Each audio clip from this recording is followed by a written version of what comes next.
अलवर जिले के मेवात क्षेत्र में इस बार लाल प्याज की बम्पर पैदावार की उम्मीद थी, लेकिन पिछले कई दिनों से हो रही लगातार बारिश ने किसानों की उम्मीदों पर पानी फेर दिया। माचड़ी गांव के किसान और पूर्व सरपंच नूर मोहम्मद ने बताया कि इस क्षेत्र की लाल प्याज पूरे जिले में प्रसिद्ध है, लेकिन इस बार करीब 25% फसल बारिश से बर्बाद हो चुकी है। उधर ग्रामीणों ने चिंता जताई कि यदि बारिश यूं ही जारी रही तो पूरी फसल तबाह हो जाएगी। इससे किसानों को भारी आर्थिक नुकसान उठाना पड़ेगा।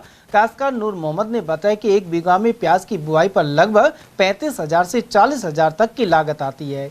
यदि यह फसल नष्ट हुई तो परिवार के भरण पोषण पर भी संकट मंडराने लगेगा। केवल प्याज ही नहीं बल्कि बाजरा, ग्वार और तिल की फसलें भी बर्बादी के कगार पर है। बाजरे की फसल भी लगभग पक चुकी थी, लेकिन बारिश ने इसे नुकसान पहुंचाया है। ग्रामीणों ने सरकार से तत्काल हल्का पटवारी से सर्वे कराकर उचित मुआवजे की मांग की है। उधर राशन डीलर जमालुद्दीन ने अपने इलाके से किसानों की पीड़ा बताते हुए कहा कि सरकार राशन तो दे रही है, लेकिन यदि फसलें नष्ट हो गई तो किसानों के लिए जीवन यापन करना बेहद मुश्किल हो जाएगा।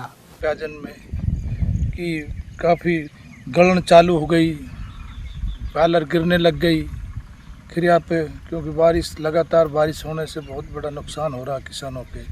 बड़ी मोटी लागत लगी पड़ी है। बीज जुताई सारी समेत का 35 से 40,000 रुपये का खर्चा आ रहा है। अब वो नुकसान हो रहा है। अब दवाई की भी होगी, अब पता नहीं दवा, टेम्परेचर, बारिश ज़्यादा हो रही है, इस वजह से बहुत बड़ा नुकसान हो रहा है किसानों के। बाजरे भी चढ़ रहे हैं, अब वो भी गिर रहे हैं। और प्याजन का तो अगर अब बारिश और हुई तो मेरा ख्याल में किसानों की तो हालत बहुत ख़राब हो जाएगी। गौरतलब है कि जिले के अन्य इलाकों में भी कुछ ऐसे ही हालात बने हुए हैं और प्याज शुरुआती दौर में किसानों को रुला रही है। यदि उपज पर असर पड़ा तो भविष्य में महंगे दामों से उपभोक्ताओं की आंखों में भी आंसू आ सकते हैं।